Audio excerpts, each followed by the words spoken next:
Pinukundin na po ng Philippine National Police ang anumang uri ng pananakit, lalo na po sa kababaihan.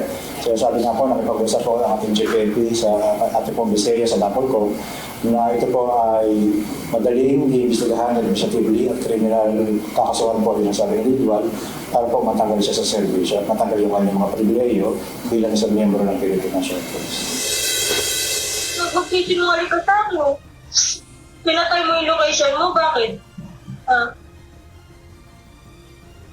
Bakit ka? Ano ba gusto mo? Gusto mo ba doon sa pamilya doon? Gusto mo nga, hindi ka. Bakit ka? Ay, pagtigil ko naman, mas okay na ang buhay ko.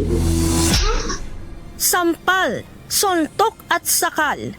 Ito ang iginanti ng lalaki sa karelasyong babae habang nag-aaway. Ang lalaki sa video, napag-alamang isa palang pulis na may ranggong korporal. Nakatalaga siya sa Malolos PNP bilang patroller. Ayon kay Malolos Chief of Police, Police Lieutenant Colonel Romel Geneblazo, nangyari ang insidente noong March 12. Selos ang itinuturong dahilan ng pag-aaway ng dalawa. Pinatay umano ng pulis ang locator nito sa cellular phone at hindi rin ito sumasagot sa mga tawag. Base sa impormasyon, hindi ito ang unang beses na nanakit ang pulis. Ayon po sa pahayag ng ating biktima na na-reduce in writing natin kahapon, ay dalawang beses nangyari ito. Ito po yung huling nangyari noong March 12, 2026. And yung nauna po ay last year, June 22, 2025. Bunsod ng insidente, inalis na sa pwesto ang naturang pulis at itinalaga sa Personnel Holding and Accounting Unit o PHAU sa Bulacan Police Provincial Office.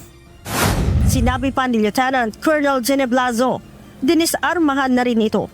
Kahapon po, nadisarmahan na po natin siya ng issued firearms kasama kanyang PNP identification card.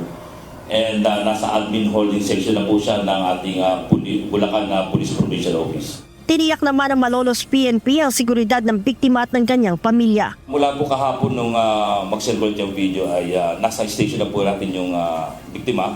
And yung pong kanyang buong pamilya sa isang barangay namin sa pinabantayan na namin 24/7.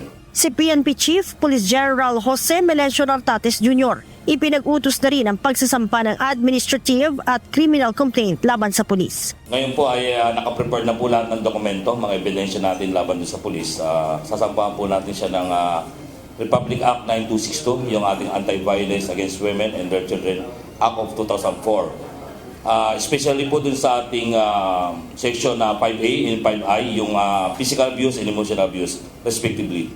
Banta naman ang National Police Commission sa suspect bilang na ang araw nito sa organisasyon. Ayon kay Napolcom Commissioner Rafael Calinisan, sisiguruhin niyang mabibigyan ng hustisya ang sinapit ng babaeng biktima. Leia Ilagan, UNTV, News and Rescue. Diyos ang aming sandigan, serbisyo publiko ang aming pinahahalagahan.